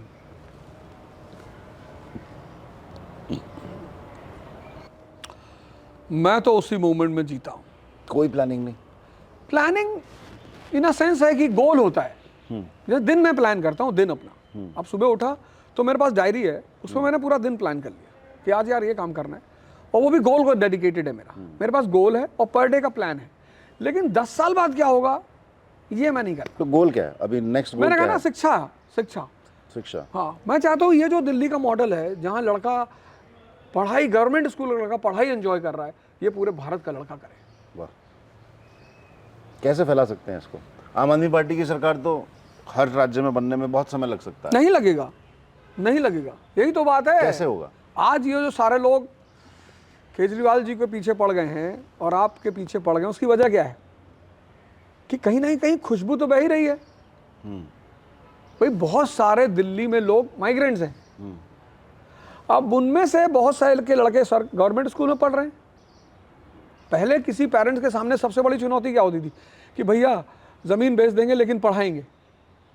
अब जो बिहार का लोअर मिडिल क्लास और दिल्ली का लोअर मिडिल क्लास, अगर दो रिलेटिव हैं, तो जो बिहार का लोअर मिडिल क्लास का आदमी है उसका बच्चा सर प्राइवेट में पढ़ रहा है और वो परेशान है फीस जमा कर करके, और उसी स्तर पे उसका रिश्तेदार का लड़का यहीं दिल्ली में गवर्नमेंट स्कूल में पढ़ रहा है और माँ बाप तनाव फ्री हैं। आप बताओ वो बिहार वाले में क्या तमन्ना जगेगी कि भैया यहाँ भी आपको लाएंगे। वो सामूहिक चेतना आपको लग रहा है कि ओवरऑल जो राजनीतिक शिफ्ट होना चाहिए स्कूलों की तरफ, अस्पतालों की तरफ, वो हो रहा है? वो हो रही। पंजाब जीत इसका सबसे बड़ा एग्जाम्पल है। भाई आपको कोई ऐसे थोड़ी वोट दे देगा। पंजाब में लैंडस्लाइड विक्ट्री ली। स्टेट है पंजाब, फुल स्टेट है। और पंजाबी तो इतने प्यारे लोग, मस्त रहने वाले लोग, दान दक्षिणा करने वाले लोगों की सेवा करने वाले लोग, समृद्ध लोग। ऐसा तो है नहीं कि उनको किसी ने पैसा दे दिया और उन्होंने सरकार बनवा दी। तो कहीं ना कहीं वो इस विचार से इन्फ्लुएंस हुए कि नहीं हुए। तो ऐसे मुझे लगता है कि 29 तक, शालीन भाई 29 तक का जो इलेक्शन होगा, ज्यादा तो नहीं, लेकिन लोकसभा में हमारे पास कम से कम 150 सीटें होंगी। और होंगी ब्रेकिंग न्यूज, अवध ओझा की प्रेडिक्शन एकदम, क्योंकि तीसरी बार हमारी सरकार बनने जा रही है। और ये मैं नहीं कह रहा हूं, ये इस प्रदेश, दिल्ली प्रदेश की जनता कह रही है। भाई जिसका लड़का पढ़ रहा है और मस्ती से पढ़ रहा है, डेवलपमेंट हो रहा है। मैं बताता हूँ एक छोटा एग्जांपल। एक लड़का मुझे मिला, जयेश, अभी 4-5 दिन पहले। 19 साल का लड़का है, 19 साल का। उसके 1.5 करोड़ रुपए साल पर टर्नओवर है उसका। Business blaster. क्या खूबसूरत कॉन्सेप्ट है। मैंने उसका भाई अभी बाहर मत बताना, नहीं तो मेरी कोचिंग बंद हो जाएगी। सब लड़कों को लगा कि अगर इतना पैसा तो मैंने कहा इतना पैसा इन्वेस्ट किया दिल्ली में, मैंने कहा अभी शांत रहना, अभी ये सब बाहर जाके मत कहना कि 19 साल में इतना पैसा कमा रहा। ये चीज़ होनी चाहिए। ये 1 अरब 50 करोड़ का देश है, यहाँ एंटरप्रेन्योर बड़ी संख्या में होने चाहिए। भाई हम हवाई जहाज अभी नहीं बना सकते, पर वो जो सड़क के रेड लाइटों पे वो जो कार के शीशे साफ करने वाली चीज़ें होती, उनको तो बना सकते हैं। खिलौने बना सकते हैं। हमारी खिलौनों की मार्केट पे किसी देश का कब्जा क्यों? हमारा होना चाहिए। हम ओरिजिनल बोइंग नहीं बना सकते, हम खिलौने का तो बना सकते हैं। हम कुछ भी नहीं, हम चाइना को सब कुछ सुपुर्द कर दिए हुए हैं। हम केलॉग्स, हम ठीक है, हम शिप नहीं बना सकते, सबमरीन मान लो नहीं बना सकते, केलॉग्स हम वो कॉर्नफ्लेक्स तो बना सकते हैं। नहीं, पर देखिए ओवरऑल आपसे एक सामूहिक चेतना की बात कर रहे हैं कि वो अध्यात्म की तरफ शिफ्ट हो और उसे चेतना आए कि एजुकेशन और हेल्थ प्रायोरिटी होनी चाहिए हमारी सरकार की सर्विस डिलीवरी में। लेकिन आज का जो युवा है, आप क्योंकि युवाओं से आपका इंटरेक्शन बहुत है, आप युवाओं के बीच में रहता है, जो धर्म का, मजहब का जो एक गांजा फूका दिया गया उनको, और जिसके चलते उन्हें कुछ नहीं दिखता है, अपनी कम्युनिटी दिखती है, अपनी जात दिखती है, अपना धर्म दिखता है, सब दिख रहा है सब। और उनको बता दिया गया कि धर्म खतरे में है। कुछ नहीं, उनको सब दिख रहा है। तीसरी हैट्रिक आपकी लगने जा रही है। नहीं, दिल्ली की बात नहीं कर रहे हैं। हाँ। पूरे देश में जो माहौल है उसकी बात कर रहे हैं। हाँ, तो अब युवाओं को दिख रहा है, ऐसा नहीं किसी को नहीं दिख रहा है, सबको दिख रहा है। और सिसोदिया साहब जब गए मेरे साथ स्कूल, पता है उन्होंने क्या बड़ी शानदार बात, उन्होंने कहा कि कौन सी कंट्री है जहाँ के लोग अपनी टाइम पंक्चुअलिटी के लिए जाने आते? तो ज़्यादातर लड़कों ने कहा जापान। बोले यार मैं भी चाहता हूँ कि भारत का जब नाम आए तो लोग ध्यान की वजह से भारत को जाने। वाह, जैसे लोग कहते हैं ना कि भाई पंक्चुअलिटी के लिए कौन? जापान। दुनिया में ध्यान ही कौन? भारतीय। तो मोहल्ला क्लिनिक, एजुकेशन सिस्टम, जो आदमी की बेसिक आवश्यकता है, वो दिल्ली में चूंकि इतने अच्छे लेवल पर लोगों को मिल रही है, तो अब कहीं ना कहीं उसका डिस्पर्सल हो रहा है पूरे देश में, क्योंकि दिल्ली तो सेंटर है ना, किसी ना किसी का रिश्तेदार तो यहाँ रह ही रहा है। तमिलनाडु के आदमी का रिश्तेदार रह रहा है, केरला का रह रहा है, और सब थोड़ी एरिस्टोक्रेसी में है। तो वो चीज़ मैं देख रहा हूँ कि लोग क्यों घबरा रहे हैं आम आदमी पार्टी से, क्यों घबरा रहे हैं अरविंद केजरीवाल जी से। लेकिन बहुत लोग ऐसे भी हैं जो घबरा रहे हैं आम आदमी पार्टी ज्वाइन करने से, क्योंकि उन्हें डर लगता है किसी से। किससे? आप बताएं किससे लगता है? मतलब डर का माहौल कौन फैला रहा है देश में? है कोई? अच्छा, जिससे घबराहट डर की वजह से नहीं कर रहे हैं? नहीं कर रहे हैं, मतलब उनको लगता है इस पार्टी में घुसे तो जेल में जाना, जेल कर दिया जाएगा, तो एलिजिबिलिटी पैदा हो जाएगी, आपके पास सर्टिफिकेट हो जाएगा राजनीति करने का। इसमें कौन सी, फिर वही जेल वाली बात फिर आ गई। मंडेला साहब के ऊपर इतने चार्जेस, सेडिशन से बड़ा कोई अपराध होता है? नहीं होता। सेडिशन, गांधी जी के ऊपर सेडिशन। पर बहुत लोग मंडेला नहीं बन पाए ना, बहुत लोग गांधी नहीं बन पाए। खौफ तो रहा ना बहुत लोगों में कि अंग्रेजों के खिलाफ आवाज़ उठाएंगे तो जेल में डाल दिए जाएंगे। आज के टाइम में तो व्यक्ति और समृद्ध है, जितना समृद्ध है उतना असुरक्षित है मन से, उतने लोग खौफ में हैं। बहुत नहीं तो इतना एक आप जैसे व्यक्ति आए या और कुछ नेता जो हैं देश बदलने की नीयत से पहुंच गए आम आदमी पार्टी के रास्ते। बहुत सारे लोग हैं जो देश बदलना चाहते हैं, लेकिन उनको अपना अस्तित्व दिखता है, अपनी जमी जमाई पेशा दिखता है, उसे छोड़ के नहीं लेना चाहते इतना बड़ा रिस्क। केसेस शालीन खोल भाई दिए ऐसा है ना। जाएंगे, नहीं नहीं, हाँ हाँ, केस खुल जाएंगे, केस खोल दिए जाएंगे, हाँ तो भाई तमाम एलिगेशंस लगा दी जाएंगी। ठीक है। अब यही सारी बात अगर भगत सिंह एंड ग्रुप सोच ली होती तो ये देश तो कभी आज़ाद ही नहीं होता। और ऐसा नहीं है कि खौफ है, अभी आपने कहा ना डर है, कि सबको नहीं है भाई। जिसने टैक्स टाइम पे जमा कर रखा है, जिसकी हर चीज़ ऑन रिकॉर्ड है, फाइल है, फलाना है, आओ करो। लेकिन अगर जिसने थोड़ा बहुत भी इधर उधर कर रखा है तो हमने तो सुना है कि अवध भैया ने 19 साल में 19 केस कमा लिए थे। हम जिस इलाके में रहते हैं वहाँ मिर्ज़ापुर हिट होती है जी। तो जिस इलाके में मिर्ज़ापुर हिट हो जाए तो आप समझ सकते हो कि वहाँ की मानसिकता क्या है। क्या है? कि मतलब मिर्ज़ापुर आने के बाद जो सबसे ज़्यादा सेल बढ़ी वो ब्लैक स्कॉर्पियो की बढ़ी। हर आदमी उसी मॉडल में स्कॉर्पियो बैठने लगा। अब काली स्कॉर्पियो में बैठ के सब कालीन भैया थोड़ी हो जाएंगे। शालीन भी बोला कालीन भैया नहीं हो जाएंगे। कालीन भैया नहीं हो जाएंगे ना। तो मैंने देखा कि लड़कों को कि जब वो सीरीज आई और तो बहुत सारे लोगों ने एक मकबूल टाइप का आदमी अपने बगल बिठाना शुरू किया और खुद गाड़ी चलाओ, पीछे महाकाल लिखा है। तो जिस ऐसे इलाके में जो आप रहते हो, जैसे अफगानिस्तान में रह के आप जाओ, लोगों से कहो कि भैया योगा करना चाहिए, अहिंसा, बहुत मार मारे सब, आप रहते कहाँ हो? भगवान भी जब उस प्रदेश में घूमे तो हथियार लेके ही घूमे, खाली हाथ नहीं घूमे, क्योंकि उनको पता था उस आदमी की ज्योग्राफी डिसाइड करती है ना, साइकोलॉजी। ज्योग्राफी और साइकोलॉजी का बड़ा गहरा रिलेशन है। जैसे नेपाल का आदमी है, मेहनती है भाई, 500-500 600 मीटर पहाड़ पे पानी लेके जाना है, मेहनत करना है। तो नेपाली मेहनती कश आदमी है। नॉर्थ ईस्ट का आदमी मेहनत कश आदमी है। महाराष्ट्र का आदमी ज्योग्राफी डिसाइड करती है। यूपी बिहार प्लेन लैंड, उपजाऊ लैंड, फर्टाइल, लोहा फेंक दो AK-47 निकल आए। अब सबके पास खेत है, 5 मीटर पे पानी है, टेंशन चुनौती ज़्यादा है नहीं जीवन में। अब जिसके पास 50 बीघा, 100 बीघा, 150 बीघा खेत है, बैठे सुबह उठे, बाइक उठाई, गांव के बगल वाली बाजार में आ गए और शुरू हो गया। तिवारी बहुत लगा रहा है अपने आप को।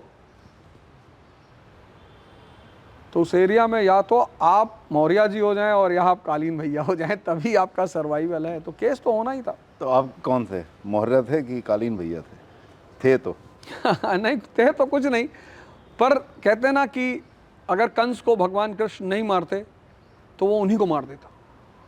अच्छा, ढूंढ ही रहा था भाई, अपने माँ बाप के अकेले बच्चे हुए और आपके पास गांव में, और आपके माँ बाप कमज़ोर हो और वो खुद ही गांव से भागे हुए हों, तो लोगों को लगता है एक ही लड़का है भाई, चलो अच्छा हटाओ इसको। तो आपको अगर सरवाइव करना है तो लड़ना पड़ेगा। इस देश में ये एक बहुत बड़ी बात है, और ख़ासकर उत्तर भारत में तो है ही है कि survival of the fittest. UP police ने आपको सुरक्षा दी हुई है, क्यों दी थी? अब तो ले ली। अच्छा, ले ली? किस दिन से ले ली थी? करीब आज से 1 आध महीने पहले से। कारण? उन्हें हमसे पहले पता चल गया था उन्हें कि आप आम आदमी पार्टी ज्वाइन करने वाले हैं? पता तो किसी को नहीं था, क्योंकि मैंने कह दिया था मैं अब नहीं करूंगा राजनीति। परेशान क्यों हुए थे सब, अब क्या करोगे, 27 लड़ोगे, फलाना करोगे। मैंने कहा भैया हम कुछ नहीं, अब कुछ नहीं करेंगे, हम भूटान जा रहे हैं। भूटान? हमने कहा जा रहे हैं ध्यान में। चर्चा तो खूब चली थी कि भाजपा से बहुत आपको निमंत्रण था। अब तो खैर कुछ बता दीजिए, कुछ कोई ऐसा वाकया जो फोन तो आया होगा किसी का? नहीं, अब जिसकी गली जाना नहीं उसकी बात ही क्या करना, क्या फ़ायदा। मतलब ठीक है, मैं तो कई सारे लोगों के संपर्क में था, ऐसा बात नहीं है, उससे मैं कभी डिनाई नहीं करता। और 24 में तो मैं कह ही रहा था उनकी तरफ से चुनाव लड़ने के लिए, उससे भी कोई डिनाइल नहीं था। लेकिन अब तो खैर कोई चांस ही नहीं है, कोई मतलब ही नहीं, अब उस मुद्दे पे बात ही नहीं करनी है। चुनाव की राजनीति बहुत अलग किस्म की राजनीति होती है। एक पॉपुलर होना या फेमस होना एक अलग गणित है। बिल्कुल। राजनीतिक समीकरण बहुत अलग हैं, उसकी गणित अलग है, संगठन के साथ काम करना अलग अनुभव है, वोट की राजनीति बिल्कुल एक अलग। आप एक शिक्षक रहे हैं, कोई भी सब्जेक्ट पकड़ते होंगे तो उसका पहले मूलभूत संरचना समझते होंगे, उसके हिसाब से उसको क्रैक करने की प्लानिंग बनाते होंगे। राजनीतिक ज़मीन पर जब आपने अब कदम रख दिया तो कोई आंकलन किया है कि क्या कैसे इस मंच पर अपना सिक्का जमाइएगा? बड़े बड़े सेलिब्रिटी चुनाव हार गए, बिल्कुल, बड़े बड़े बड़े बड़े, और कई तो चुनाव जीत कर राजनीति से विड्रॉ कर लिए। अमिताभ बच्चन साहब, जी उसमें से एक है। बिल्कुल, देवानंद साहब, हाँ बिल्कुल, गोविंदा जी का भी नाम है, गोविंदा जी, बिल्कुल। क्योंकि 1 अरब 50 करोड़ के देश में राजनीति करना एक बहुत ही चुनौतीपूर्ण कार्य है। बहुत जनमानस से जुड़ना, जैसे आमतौर पे हम शिक्षक रहे तो जो आदमी राजनीतिक फील्ड से बाहर आता है, बाहर से आता है सॉरी, जैसे जो कार्य करता है 5 साल से, वो तो ट्रेंड हो गया कि नेसेसिटीज जान गया वो कि क्या करना है, किससे मिलना, किससे बात करना, कैसे करना, क्या करना। लेकिन जो आउटसाइड द फील्ड से आता है उसको शुरुआत में बहुत चुनौती का सामना करना पड़ता है। भाई हर आदमी को खुश रखना कहाँ संभव है, पॉसिबल ही नहीं है। तो एक होता है, एक मतलब एक बड़ी चुनौती सी सामने खड़ी हो जाती है कि अब नेचर को चेंज करना और वगैरह करना। लेकिन चूंकि हम यूनिवर्सिटी में थे तो वहाँ भी राजनीति से जुड़े हुए थे, और फिर हमारे दोस्तों ने, कई सारे मेरे फ्रेंड्स हैं जिन्होंने इलेक्शंस लड़े, कई जीते भी। और यूपी में एक बड़ा प्यारा नाम था, हमारे ज़िले के एक विधायक हुआ करते थे, मिनिस्टर भी थे, विनोद कुमार सिंह उर्फ पंडित सिंह। तो मैं अपने यौवन काल में, युवा अवस्था में, मैं आज भी हूँ, उनके साथ 2 साल रहा। वो 2 साल उनके साथ रहना, वो मेरी पॉलिटिकल प्रयोगशाला थी। मुझसे लोग पूछते हैं ना कि यार तुम इतना कैसे जानते हो सब बात। आज मैं डिस्क्लोज कर रहा हूँ पहली बार कैमरे पे। अच्छा। समाजवादी पार्टी के अच्छे लीडरों में से थे वो। मैं उनके साथ 2 साल रहा, परमानेंट। अच्छा। और भगवान की दुआ से वो मुझे मानते भी बहुत थे, बहुत। गोंडा में, बल्लीपुर में उनका घर है, अब तो बेचारे रहे नहीं, कोरोना काल में उनकी डेथ हो गई। अच्छा। तो मैं 2 साल कॉन्टिन्यूस उनके साथ रहा। तो वो मेरा जो था वो पॉलिटिकल लेबोरेटरी था। कौन से साल की बात है ये है 93-94 के आसपास की बात है। तो फिर वो शिक्षा मंत्री बने। फिर मैं चूँकि उधर से निकल आया था तो फिर मेरा उनका कोई ताल्लुकात ही नहीं रहा उसके बाद। फिर करीब 15-20 साल बाद मैं एक बार पुणे जा रहा था और वो लखनऊ जा रहे थे दिल्ली से, तो हमारी मुलाकात हुई। तो बड़े खुश हुए बेचारे, कहीं ना रहे यार आवाज़, हमें तू यार IAS के लड़कन का पढ़ा हुआ तो हम कहें जी भैया, तो बहुत करीब आए इससे, कहाँ पढ़ा हुआ तो हम कहें उनका भी पूछना जायज़ था, क्योंकि कहीं ना बहुत टेंशन में रही थे यार। और हम कहें भैया ऐसे ही बस हम PT उटी कराते हैं भैया। हाँ वही हमने कहा भैया हम फिजिकल वाला कराते हैं, उसमें लॉन्ग जंप हम कराते हैं ना। अच्छा हाँ वही। हम कही कि तू कहाँ पढ़ाई वो? जी जी जी, इतनी मुलाकात थी मेरे से। कैसा लगा? मतलब उस समय मन में आया था कि यार नेता बनना है कि नहीं बनना है? नहीं, मुझे कुछ बनना नहीं है, ऐसा नहीं कि मुझे कुछ बनना है, मुझे कुछ बनना नहीं है। मेरा शौक है, मुझे कुछ करना है, मुझे लगता है कि मुझे इस रास्ते से काम। मैंने कहा ना, राजा राम मोहन रॉय अगर विलियम बेंटिक नहीं करता सती प्रथा का तो क्या कर लेते? कुछ नहीं कर पाते। ईश्वरचंद विद्यासागर विडो रिमैरिज करा पाते? नहीं करा पाते। वो तो सौभाग्य था, कुछ समय ऐसा था कि ब्रिटिश हुकूमत ने उनकी बातों को सुना। लेकिन आज तो डेमोक्रेसी है ना, आज तुम अपने काम को करने के लिए एकदम आज़ाद हैं। तो मुझे लगता है कि ये रास्ता बहुत प्यारा है। कम से कम कोई ज़रूरी नहीं कि आप चुनाव लड़ें और विधायक बने और सांसद बने। आप किसी दल में हैं, उस दल की सरकार है, और आपके विचार अगर अच्छे हैं तो वो आप उसको इम्प्लीमेंट करेंगे। आपके विचार बनाने में, है ना, जो एक अवध ओझा दुनिया जानती है, और दुनिया को छोड़िए, जो आपके लिए अवध ओझा हैं, उसको गढ़ने में किन लोगों का हाथ है, किस साहित्य का हाथ है? कुछ खुलासे करिए आज। यदि एक व्यक्ति जो इंस्पायर होता है आपसे, वो किस रास्ते चले, क्या पढ़े, क्या सुने? मुझे बनाने में मेरे माँ बाप का हाथ है, क्योंकि मेरी माँ ने, हम एक सामान्य परिवार से थे और हमारे शहर में एक मिशनरी स्कूल था, फातिमा इंटर कॉलेज। हमारी पूरी सोसाइटी में सिर्फ हम भाई बहन फातिमा में पढ़ते थे, बाकी सब गवर्नमेंट स्कूल में पढ़ते। कारण ये था कि क्लर्क के पास कितनी फीस होती है। तो मेरी माँ ने मेरे पिताजी से कहा, पिताजी एक बार कहे यार देखो, पढ़ने लिखने से वैसे भी कुछ होता नहीं। कहीं ना रे यार तुम उल्टी सीधी बात करते हो। तो बेचारी अपना बोली, हम कम खाएंगे, हम ज़मीन जायदाद बेच देंगे, हम अपने बच्चों को पढ़ाएंगे। मेरे गांव में ऐसे लोग हैं जिनके पास मुझसे 15-20 गुना ज़्यादा ज़मीन है, उनके बच्चे सरकारी स्कूल में पढ़े। अच्छा। लोग कहते थे अरे अंग्रेजी स्कूल में पढ़ाए, अंग्रेज थोड़े बना हुए गए। लेकिन पिताजी माताजी मेरी दूरदर्शी थी, बोली कि ना, मुझे अंग्रेजी स्कूल में ही पढ़ाना है। तो एक तो उनकी कुर्बानियाँ, फिर मेरे पिताजी की गाइडेंस। मारा नहीं उन्होंने, कभी नहीं पिटाई हुई है? मारा ही नहीं। आज वही तो है कि डर नहीं लगता। अगर वो भी हमें डराए होते हुए हो जाएगा, वो हो जाए, कुछ नहीं। माँ बाप को अपने बच्चों को दिशा निर्देश देना चाहिए, डराना नहीं चाहिए। सही गलत बताना चाहिए, डराना नहीं चाहिए। और ना सुने तब भी? नहीं, ना सुने तो साल में एक बार तो पीठ ही देना चाहिए बैठा के, कम से कम। माँ मेरी बहुत मारती थी। कल के इंटरव्यू में उसने कहा है अच्छा कि मैं तो बंद कर देती थी इसको कमरे में। कल के इंटरव्यू, मैंने आज उनको सुबह फ़ोन किया, हमने कहा ये सब काहे कह रही हो यार तुम कैमरे पे? तो कही कि नहीं, अरे चलो कोई बात नहीं। तो माँ बाप का पहला रोल होता है, जो मेरे लिए बहुत प्यारा था, बहुत प्यारा, बहुत। कितनी बात होती है आपकी उनसे? होती है, डेली बात होती है। डेली होती है? दोनों से? दोनों से होती है। और फिर मेरे कुछ शिक्षक थे जो अनायास मेरे ऊपर भरोसा करते थे, पता नहीं क्यों करते थे। हमें तो, मेरे एक सर हैं सिद्दीकी साहब हैं, MU सिद्दीकी, कानपुर में टीचर हैं। और CB सर हैं, चंद्रभूषण सिंह हैं, शुक्ला सर हैं, बायोलॉजी पढ़ाते थे, MP शुक्ला सर वो हैं।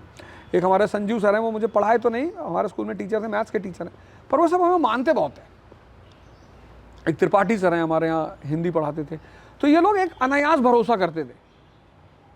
जैसे सब कहते थे कि ये आदमी कुछ नहीं करेगा, ये कहते थे कि यही कुछ करेगा, पता नहीं। वो जैसे चंद्रभूषण सिंह हैं, पटना में हैं, तो वो, मैं उनको आज पूछता हूँ, मैं कहता हूँ सर, उनका एक मैसेज पड़ा हुआ है, जिस दिन मैंने आप ज्वाइन किया उनका एक मैसेज पड़ा था। बोले अवध, मैंने कहा जी सर। बोले 35 साल पहले मैंने ये बात कही थी। क्या कही थी? कि बेटा तुम एक दिन बहुत बड़े राजनेता बनोगे। अच्छा। हाँ, 35 साल पहले?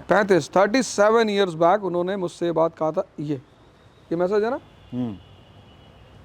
अच्छा, आप टीचर्स के साथ व्हाट्सएप पे कनेक्टेड हैं? ये उन्होंने कहा, congratulations dear Avadh, god bless you in your new venture, I had announced about your political inning 35 years back. वाह। क्या इस आदमी की देखने की क्षमता रही होगी। मानते बहुत थे, जानते थे आदमी खुराफाती, पर हमको, मिलिट्री का आदमी था, किसी को भी उठा के मार देता, पर हमको कुछ नहीं कहते थे। 35 साल पहले उस आदमी ने कहा था कि तुम तो पैदा ही हुए हो राजनीति करने के। तो हम मन में सोचा कि मास्टरवा चढ़ा रहा है हमको। अब आपने एक इंटरव्यू में ये वाकया शेयर किया कि जब पहली बार आपके पिताजी ने आपको टपरी के पीछे सिगरेट पीते हुए देखा, क्या किस्सा था? उसके बाद क्या हुआ था घर पहुंचे तो? घर पहुंचे तो उन्होंने हमसे पूछा कि यार सबसे अच्छी सिगरेट कौन सी होती है। हमने कहा यार पिताजी को हमारे क्या हो गया, ब्रांड पूछ रहे हैं। लोग जवानी में बर्बाद होते ही बुढ़ापे में इसी उल्टी सीधी बातें कर। तो हमने कहा होती है। अच्छा, एक नीचे टिकर चला दीजिएगा, धूम्रपान स्वास्थ्य के लिए हानिकारक है जी। मैंने कहा अच्छा, क्या? अच्छा। तो बेचारे पूरा एक पैकेट बड़ा सा, एक ग्रीन कलर का एस्ट्रे, एक लाइटर। हमसे कहा यार घर में ऐसे पैर पे पैर चढ़ा ऐसे पिया करो, क्या यार चोरों की तरह तुम यार टपरी के पीछे खड़े थे, अच्छा नहीं लगता यार। उस दिन इतनी गिलानी हुई, मतलब अजीब सी बेइज्जती टाइप। पहली बार पता चला कि वो जो जूता भिगो के मारने वाली बात होती है वो होती क्या है बेसिकली। तो उस दिन के बाद से सिगरेट छोड़ दी मैंने। अच्छा। बीच में फिर थोड़ी बहुत पी, लेकिन जब मैं ध्यान भस्त्रिका करने लगा। एक्चुअली क्या होता है, जब आप दिन भर काम करते हो या आप काम करते हो, आज हमारे जो युवा हैं, भाई बहन हैं, जब आप काम करते हो, मेंटल काम करते हो, तो स्ट्रेस पैदा होता है। तो 2-3 घंटे के अंदर आपको एक तनाव पैदा होता है। अब आपने 6-7 घंटा 8 घंटा काम किया, मैं दावे से साथ कह रहा हूं आपके शो पे कि कोई भी बंदा 15 दिन अनुलोम विलोम और भस्त्रिका,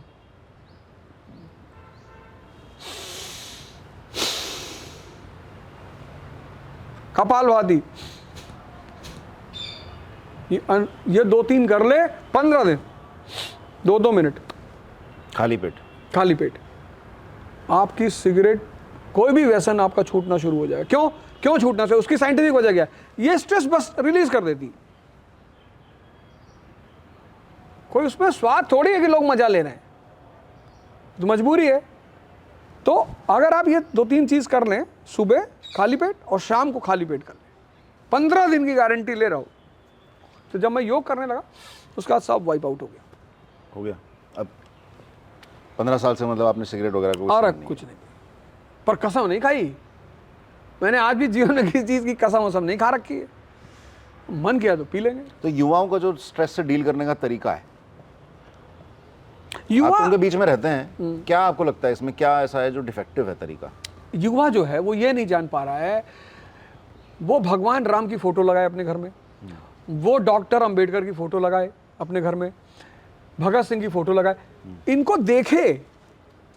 युवा कह रहा है कि 18-22 साल का लड़का मुझसे आके कह रहा है सर, हमने कहा sir my friend is earning money and he is having girlfriend sir and I am studying sir. अरे भैया तो तू भगवान बनने जा रहा है। पहले लड़कों को आश्रम में पढ़ाते थे तो दुनिया से वो बाहर हो जाते थे। आज उनकी विचारों की मजबूरी क्या है कि दुनिया में ही रहना पड़ रहा है, और जहाँ परिवार है, समाज है, वहाँ चुनौतियाँ हैं।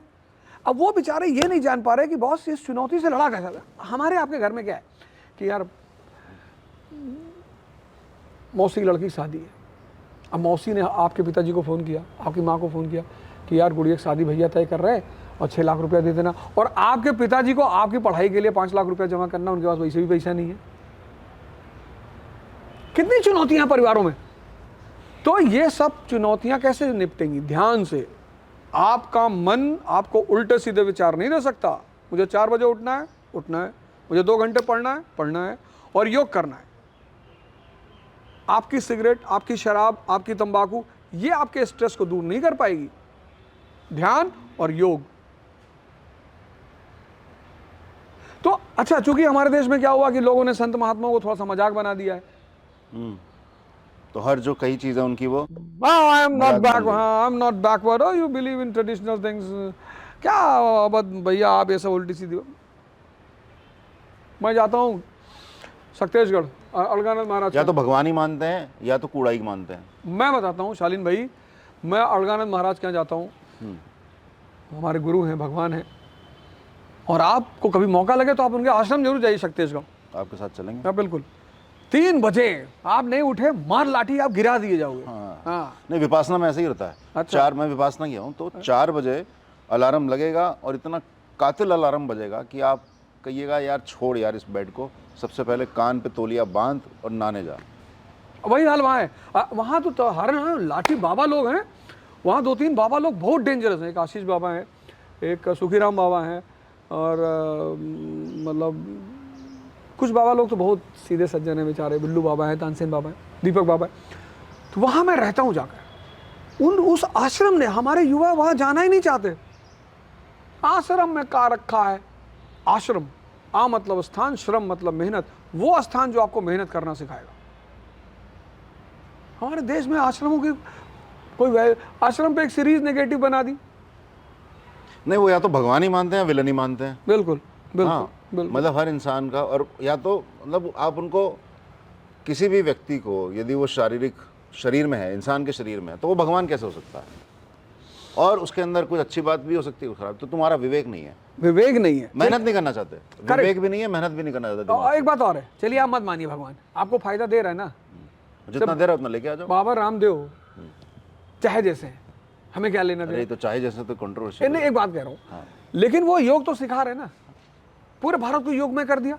अब तो एक अच्छा एलोवेरा फैला दिया सब जगह। हाँ, एक अच्छा आदमी कौन है जो किसी की अच्छी चीजों को ले ले, किसी की भी। भाई नीम का पेड़ लगा हुआ है, यही बचाता है आदमी को डायबिटीज से। कोई खाने को तैयार ही नहीं है, कह रहा रसगुल्ला ले आओ। तो नवरस में हमारे लिए 4 रस तो तिक्त चला गया, कसैला चला गया, कड़वा चला गया। ये 3-4 रस तो हम लोगों ने यूज ही करना बंद कर दिया ना। बिल्कुल कर दिया। या तो तीखा खाएंगे, या तो मीठा खाएंगे, या तो नमकीन खाएंगे, इसी में बंद करेंगे। या मोमो खा लेंगे। और वो तो मोमो में भी यही रस है, तिक्त पिक्त, मतलब ये तीखे की वजह से ही, मसालेदार चीज़। खैर ये तो दूसरी तरफ हो जाएगा। मैं आपसे तनाव से बात करना चाह रहा था, क्योंकि युवाओं के लिए जो मेन समस्या है, चाहे नशे की समस्या है, चाहे कोई भी एडिक्शन है, चाहे पोर्नोग्राफी की एडिक्शन है, चाहे नशे की, सिगरेट की लत है, गांजे की लत है, अफीम की लत है, शराब की लत है, उसका कहीं ना कहीं जो साइकोलॉजिकल रीज़न है या फिजियोलॉजिकल रीज़न है कि तनाव इतना आपकी बॉडी के अंदर एक्यूमुलेटेड है कि आपको लगता है कि यार छोड़ो, जो किसने कुछ भी कहा हो, मेरा इसके बिना काम नहीं चलेगा। आज वो किस तरीके से आनंद वाली जो ज़िंदगी है, मैं आपसे मिलके जो एक चीज़ मुझे समझ में आ रही है, जो मैं घर लेके जाऊंगा, कि भैया अवध ओझा एक बहुत ही आनंदित व्यक्ति हैं, बड़े आनंद के साथ। गुरु भगवान का आशीर्वाद है। देखो आपको मैं बताऊं, 17 के बाद ये जवानी संघर्ष है। 17 के बाद, 18 नहीं। इसलिए आप देखो, आदमी जितना बुजुर्ग होता जाएगा उसको उतना स्कूल याद आएगा। और जो ज़्यादा बुजुर्ग हो गए 70 साल, अगर आप उनसे पूछो चाचा क्या याद आ रहा है, तो कहेंगे यार पुराने दोस्त याद आ रहे हैं। क्यों? क्योंकि बचपन में कोई तनाव नहीं होता। आप देखो कभी कभी घरों में क्या होता है, किसी की डेथ हो गई, बच्चे खेल रहे हैं, परिवार रो रहा है, सब रो रहे हैं, वो छोटे छोटे बच्चे खेल रहे हैं, उनको पता ही नहीं क्या हो गया। अनभिज्ञ हो तो इनोसेंसी। अच्छा, जब पता ही नहीं तो तनाव कैसे होगा? तो बच्चों को नशा नहीं चाहिए। आप किसी नर्सरी के बच्चे को सिगरेट दे दो, वो ले आके पापा को देगा कि वो बगल वाले अंकल सिगरेट दिए। आप किसी, वो नहीं करेगा। बच्चे को सेक्स से कोई लेना देना नहीं है, उसका इंटरेस्ट है कि बाहर जाए, खेले कूदे, मोबाइल में थोड़ा 2-3 गेम खेले और खाए, बस।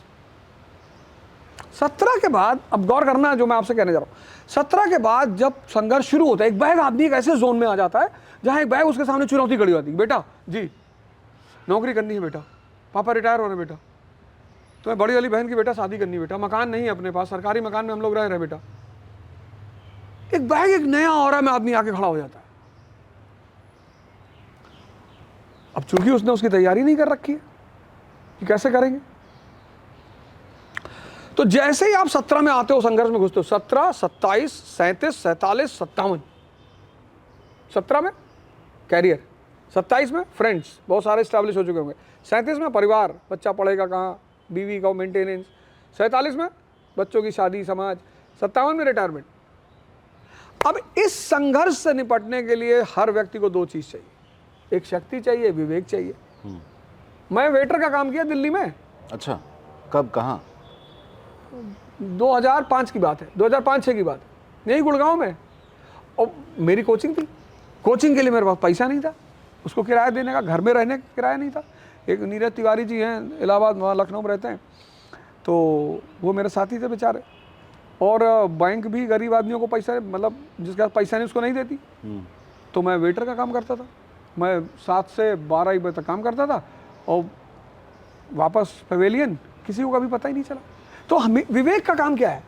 अगर मैं आज के युवाओं के साथ कहता हूँ कि भैया कोई ना कोई स्किल सीख लो। भाई आपने 20 साल में एक स्किल सीख लिया, आप दिल्ली चले आए, एसी बना रहे, कंप्यूटर बना रहे, महीने का 20-25-30 हज़ार रुपये मिल रहा, फिर आप पढ़ाई करिए ना, कौन रोक रहा है आपको? जीवन के संघर्ष से 2 चीज आपको बाहर निकालेगी, एक शक्ति, एक विवेक। अब ये दोनों जब नहीं है, विवेक नहीं है, अब किसी ने कह दिया तंबाकू बीबीसी है, ये क्या होता है भाई? बुद्धिवर्धक चूरन। अरे अभी तो बीबीसी कोई और चल रहा है कल से उस पर भी पूछेंगे आपसे। यार वो मतलब क्या हुआ, मतलब चलता इंटरव्यू? वो हमारा एक वॉलंटियर है बेचारा, उसको नहीं पता चल पाया, वो नहीं जान पाया। अच्छा अब आप एक बात बताओ, मैं अगर हमें बीबीसी से कोई गुस्सा होता तो हम उसे आपके ऑफिस में सेट लगाने देते? नहीं तो इंटरव्यू तो अच्छा खासा चल रहा था, बिल्कुल। बढ़िया चल रहा आप मुझे क्या बताओ, अगर हमें परहेज होता तो हम उससे कहते कि भैया आप हमारे ऑफिस में सेट लगाओ। ये कॉमन सेंस की बात है। बीबीसी नहीं पूछे, कोई क्वेश्चन तो पूछेगा ही, मीडिया तो वो क्वेश्चन वो नहीं पूछेगा, वो पूछेगा। और आपको क्या डर होना चाहिए क्वेश्चन पूछने? वो जो वहाँ के पदाधिकारी लोग थे, उन्होंने सेट लगवाया बीबीसी का। उन्होंने कहा कि ठीक है भैया, ओझा जी इंटरव्यू देंगे, बैठा। उसमें हमारा एक वॉलंटियर था, कुछ लोग भावुक होते हैं ना, वो शायद मेरे ख्याल से ऐसे दरवाजा था, दरवाजे पे खड़ा था, और दरवाजे पे खड़ा था, इन्होंने क्वेश्चन कर लिया, वो भ्रष्टाचार वगैरह वगैरह, तो वो भावुक हो गया बेचारा। वो भावुकता में अंदर आ गया, बंद करो यार, बंद करो। अगर हमको बंद कराना होता, एक हम तो इस देश की, हम कभी कभी सोचते हैं कि हम भी जो है बुद्ध की तरह चाइना वाइना चले आए। भैया किसी आदमी को अगर किसी से परहेज होगा तो वो उसको अपने घर में ही पहले नहीं बैठने देगा। ये कितनी कॉमन सेंस वाली बात है। भाई मैं उनके स्टूडियो गया होता, वो मेरे घर, हमारा ऑफिस, आम आदमी पार्टी का ऑफिस, हम ही लोगों ने आपको बिठाया, चाय पिलाई, पानी पिलाया, कॉफ़ी पिलाया। आप कम से कम ये तो देख लेते कि कौन आपसे बात कर रहा है। अब वो बेचारा खड़ा था गेट पे, वो सुन रहा होगा, और सुन लिया, वो तो भावुक हो गया। तो फिर अभी आज मैंने उसी पर ट्वीट किया था कि भाई उसको कह रहे थे भाई इसको निकालो। वो बाद में रोने लगा बेचारा, कहा सर हमसे गलती हो गई, हम सोचे आप कहीं अवॉइड करेंगे इसको। मैंने कहा नहीं बेटा, मैं तो जवाब दे ही रहा था। तो वो एक हो गई, अब कभी कभी हो जाती है, लेकिन मुझे ऐसा लगता है कि इस पहलू पे लोगों को विचार करना चाहिए और देखना चाहिए। वो वीडियो जरूर देखना चाहिए, वो वीडियो बड़ी प्यारी, उसको देखना जरूर चाहिए। चलिए ये बताइए कि एक जो आध्यात्मिक जीवन है वो किसके लिए है? मतलब हर आम इंसान आध्यात्मिक होना चाहिए। आपने हैप्पीनेस क्लासेस का जिक्र किया, क्लास में ध्यान की प्रक्रिया सिखाई जा रही है बच्चों को, माइंडफुलनेस सिखाई जा रही है। हमारे मनीष सिसोदिया जी जीवन विद्या के ऊपर बात करते रहे हैं, उसके फॉलोअर रहे हैं। अरविंद जी विपासना के स्कॉलर रहे हैं, लगभग 22 बार वो 7 से 10 दिन के लिए अकेले ध्यान साधना में पूरे व्यस्त रहते हैं उसको, और कई सालों से विपासना कर रहे हैं। तो आपको क्या लगता है कि आध्यात्मिक ज़िंदगी जो है, प्रत्येक व्यक्ति को आध्यात्मिक होना चाहिए या आध्यात्म कोई खास मकसद से व्यक्ति को आध्यात्म होना चाहिए? अच्छा एक बात बताइए, अगर घोड़े में लगाम ना हो तो और आप उस पर बैठ गए तो क्या होगा? गिरेंगे, मारे जाएंगे। मारे भी सकते हैं। खच्चर गधे पे तो बच जाएंगे, घोड़े पे मारे जाएंगे। ये हमारा मन जो है ना, जैसे आपने अभी हमसे कहा कि मैं साइकोलॉजी से PhD कर रहा हूँ, तो आप मन को ही तो पढ़ रहे हैं, बिल्कुल मन के बारे में पढ़ रहे हैं। अध्यात्म है अपनी आंतरिक विज्ञान को समझना। उसका लोगों ने इतना हवा बना दिया, अरे भगवान भगवान उम्र के बाद में देखना। अरे उम्र तो बाद में देखोगे, पहले ये तो देखो कि तुम्हारा घोड़ा बिना लगाम है, उस पर बैठे हो, तुमको पढ़ने का मन कर रहा, तुमको पढ़ने नहीं दे रहा, तुमको उठने का सुबह मन कर रहा, तुमको उठने नहीं दे रहा, तुमको सूर्य नमस्कार नहीं करने दे रहा है। एक है ह्यूमैनिटीज, साइंस, जो आपको बाहर की दुनिया की बताती, एक आपके अंदर भी तो दुनिया है, आपका मन है। वो मन कितनी प्यारी चीज है। वो कबीर तो इतना गुस्सा हो जाते हैं मन पे, गाली देते हैं मन को, कहते हैं तू है रंडी फिरे भिहंडी। कबीर मन से इतना क्रोधित हो जाते हैं वो। तुलसीदास जी ने कहा जाकी रही भावना जैसी। हमारे एक बहुत प्रसिद्ध संत हुए, बहुत फेमस संत रविदास जी, क्या लाइन उन्होंने दी, सारी साइकोलॉजी और इकोलॉजी सारा विज्ञान उसी में समाया। मन चंगा कठौती में गंगा।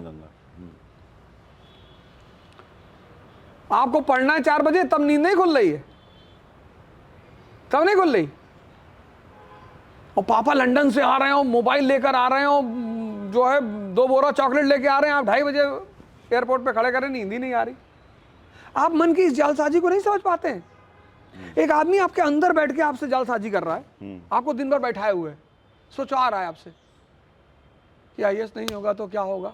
अब जैसे दिन भर सोचोगे, फल ना मिले, ये पेड़ लगा है, इसका बीज डाला गया होगा, कैसा ऐसा कैसे हो सकता था कि पेड़ ना निकले? निष्काम कर्म का मतलब ये नहीं काम मत कर, फल की चिंता मत करो। निष्काम कर्म का मतलब है कि अगर कर्म करोगे, जैसे कोई IAS का तैयारी कर रहा है और पढ़ ही रहा है, तैयारी कर रहा है, मतलब ये कैसे हो सकता है कि फल ना मिले? तो अध्यात्म हर व्यक्ति के लिए अपरिहार्य, अनिवार्य शब्द का मैं इस्तेमाल नहीं कर रहा हूं, अपरिहार्य, क्योंकि वो आपके अंदर के विज्ञान के बारे में आपको बताएगा। एक स्टीयरिंग आपके कार की है, एक स्टीयरिंग आपकी ये है। तो अगर अंदर की स्टीयरिंग हाथ में आ गई, अगर आपकी चेतना ने आपके जीवन के लगाम को पकड़ लिया, चेतना यानी कृष्ण, तो आप हो जाओगे अर्जुन। और फिर अर्जुन बनने के बाद इस जीवन की जो महाभारत है, उसमें जो भी सामने पड़ेगा वो मारा जाएगा। वो चाहे भीष्म पितामह हो, चाहे द्रोणाचार्य हो, चाहे कर्ण हो, चाहे शकुनी हो, हम सबकी अपनी महाभारत है। कौन है जो इस महाभारत में नहीं है? और जिसको महाभारत से नहीं रहना है तो हरिद्वार चला जाए। भगवत गीता पढ़ते हैं? भगवत गीता पढ़ते हैं। किसकी टीका सबसे करीब है दिल के? यथार्थ गीता, वही महाराज अलगनंद वाली। अच्छा, वो पढ़ते हैं और हमेशा गाड़ी में रखे रहते हैं। कौन सा अध्याय? दूसरा अध्याय। दूसरे अध्याय ने तो मारा एकदम जीवन ही बदल डाला है। क्या क्या? कि सुख के पीछे नहीं भागना है, क्योंकि सुख हमेशा बाहर है और उस पर पैसा खर्चा होगा। और वो सीमित है। जहाँ बूढ़े हुए सुख खत्म, कभी ना कभी तो उसे खत्म ही होना है। तो फिर जी किस लिए रहे अगर सुख नहीं चाहिए? आनंद के लिए, क्योंकि आनंद एक स्थिति है, असीमित है, अपने अंदर है। इस लाइन ने मेरी जिंदगी ही चेंज कर दी। सुख नहीं चाहिए, जब उससे बड़ा वर्जन है रोल्स रॉयस। सुख के फीचर क्या है? बाहर है, दूसरे से ही है, पैसा खर्चा होगा। जितने लोग सुखांत वाले सिद्धांत पे चल रहे हैं, सब पागल की तरह पैसा कमाने में लगे हुए हैं। पैसा बुरी चीज नहीं है, अच्छी चीज है। इन्वेस्टमेंट करिए, स्कूल लगाइए, इंडस्ट्री लगाइए, रतन टाटा जी की तरह रहिए, लेकिन आनंद आंतरिक दशा है। अब मैं समझ सकता हूं कि बुद्ध कितने आनंदित रहे होंगे, विचार ही नहीं है। आप गुस्सा या खुशी, अब जैसे ट्विटर है, लिख रहे हैं भाई लोग, वो अरे मास्टर वाह, तुम्हारी अकड़न कहाँ चली गई? अब बेकाम आदमी तो तुरंत टेंशन में, तो बेचारे क्या बात है। आपको मानसिक स्थिति देख के दया आती है ट्रोलर्स की? वो दया, उनको पैसा मिलता है ना, तो फिर अगर भी बिना पैसा, यदि वो पैसे पे भी कर रहे हैं तो इसका मतलब उनके पास कुछ बेहतर करने के लिए नहीं है, तो दया के पात्र तो फिर भी हैं। मैं बताऊं आपको, मैं एक बात बता दूं, गांधी जी ने एक बड़ी प्यारी बात कही, बुरा मत सुनो, बुरा मत कहो, बुरा मत देखो। वो बात अगर किसी को समझ में आ जाए, आप जब किसी की बुराई करते हो तो जिसकी करते हो उसको तो बाद में नुकसान होता है, पहले आपको हो रहा है। और दिन भर अगर आप करते रहोगे तो एक समय आएगा आपका दिमाग नेगेटिव हो जाएगा। उस नेगेटिव दिमाग से दुनिया में कोई पॉजिटिव काम कभी होगा ही नहीं, खत्म। आप वो जिसका आप बुरा सोच रहे थे वो तो बाद में जाएगा। अरे हम तो बैठे थे राजनीतिक अवध ओझा जी का इंटरव्यू लेने, तो बाबा अवध ओझा जी का इंटरव्यू ले लिए। एक बाबा तो है आप में। नहीं, मेरे अध्यात्म ने मेरा जीवन बदला, बहुत सुंदर बदला है। मतलब मैं इस देश के हर संत महात्मा को भगवान की नज़र से देखता हूँ, और मेरे जैसा आदमी, इसको गाना था ना, मेरी ज़िंदगी संवारी मुझको गले लगा के, बैठा दिया पलंग पे मुझे खाक से उठा के, तो मेरे गुरुओं ने वही मेरे साथ किया है।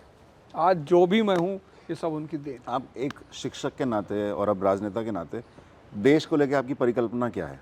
एजुकेशन को लेकर परिकल्पना क्या है? क्या मूल चूक परिवर्तन आप एजुकेशन में देखते हैं? और फिर देश में क्या लगता है आपको, हमारा जो देश है, संविधान है, उस पर क्या टिप्पणी है? शिक्षा में मैं चाहता हूँ कि इस देश का 80% लड़का डॉक्टर अंबेडकर बन जाए। 80%? सारी समस्या ही खत्म। सारी समस्या, इतना ज्ञानी आदमी, सारी समस्या ही खत्म। शिक्षा को लेकर मेरा ये टारगेट। प्रैक्टिकल डॉक्टर अंबेडकर को कोई एक बार पढ़ ले, उसका जीवन ना बदले या ये हो ही नहीं सकता।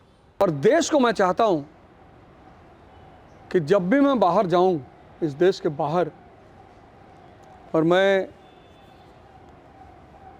कॉर्नफ्लेक्स खरीदूं, कम से कम जो डे टू डे की चीज़ें, पैंट खरीद ली, शर्ट खरीद ली, शूज़ लिखी हुई, तो कम से कम 70 से 80% उत्पादों पर मेड इन इंडिया लिखा हो। अरे वाह। और जिस दिन ये दोनों बात, में आपने बहुत बहुत बहुत कुछ कह दिया। मतलब जिस दिन ये दोनों बातें घट गई, ठीक है, आज लोग मुझे गाली देते हैं, कोई बात नहीं, मैं तो उनके लिए तब भी दुआ करता हूँ। मुझे पता है फ्रेम ऑफ माइंड का मामला है ना, ये तो फ्रेम ऑफ माइंड का मामला है, लेकिन उनके बच्चे मुझे बहुत सम्मान देंगे। और अंबेडकर पढ़ने वाला कोई व्यक्ति आपको गाली नहीं दे सकता? नहीं, सवाल ही नहीं उठता। वैसे भी मैंने कहा ना, वो सब प्रेम है कि मास्टर कब टूटोगे। वो गाली थोड़ी दे रहे हैं, वो तो सोच रहे हैं कि मास्टर टूटोगे कि नहीं। तो जब तक मैं अपने गुरु का हाथ पकड़ा हुआ हूं, तब तक तो ये मुझे ना तोड़ पाएंगे। कोशिश कर रहे हैं जितनी करनी हो, पर ठीक है। क्या चीज़ें हैं जो अंबेडकरवादी बनने में आपका मूल चूक जो हम कहते हैं, अंबेडकरवादी आप किसको कहेंगे?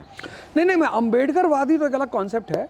मैं जो भी डॉक्टर अंबेडकर के कदमों पे चल रहा है, उसकी दो चीज़ें बहुत अच्छी होनी चाहिए। पहला, शिक्षा, और दूसरा स्पष्ट विचारधारा। ब्राह्मण से नफरत नहीं है, ब्राह्मणवाद से नफरत है। स्पष्ट विचारधारा। पता है व्यवस्था प्रॉब्लम कर रही, व्यक्ति प्रॉब्लम नहीं कर रहा है, बस चीजें अपने आप सॉल्व होती है। जिस व्यक्ति की स्पष्टता है लाइफ में, जिस व्यक्ति के पास शिक्षा है लाइफ में, जिस व्यक्ति के पास विजन है, जिस व्यक्ति के पास ये है कि यार वो चाहते बेचारे तो अमेरिका जाके सेटल हो जाते। फिलाडेल्फिया तो उन्हें बुला ही रही थी, क्या ज़रूरत थी यहाँ आने की, क्या ज़रूरत थी लोगों के लिए लड़ने की। लेकिन नहीं, उनको लगा कि नहीं यार, मुझे सूत्र पता चल गया, मैं सबको दे के जाऊँगा। हर वो आदमी चाहे जिस जात का हो, धर्म का हो, उन्होंने कहा कि शिक्षा शेरनी का दूध है, जो पिएगा वो दहाड़ेगा। भाजपा की राजनीति से गुरेज रखते हैं आप, या कुछ चीज़ें हैं जो आपको परेशान करती हैं, जो जिस तरह से भाजपा और आरएसएस राजनीति करती हैं इस देश में? नहीं, मैं तो ये चाहता हूँ कि राजनीति एक बड़ा प्यारा शब्द है। हमारे पता नहीं, जैसे विपक्ष है, विपक्ष क्या करता है, वो सरकार पर सिर्फ नज़र रखता है। जैसे आप सरकार है, मैं विपक्ष हूँ, आप एक पॉलिसी लेकर आए कन्या विद्याधन योजना, अब मैंने भी पढ़ा उसको, मैं विपक्ष हूँ, मैंने पढ़ा और मैंने कहा शालीन भाई इसमें एक पॉइंट और ऐड करिए। तो विपक्ष कितनी अच्छी चीज़ है। अभी क्लास में से टीचर गायब हो जाए तो क्लास बचेगी? जब तक विपक्ष है तभी तक सरकार अच्छी होगी।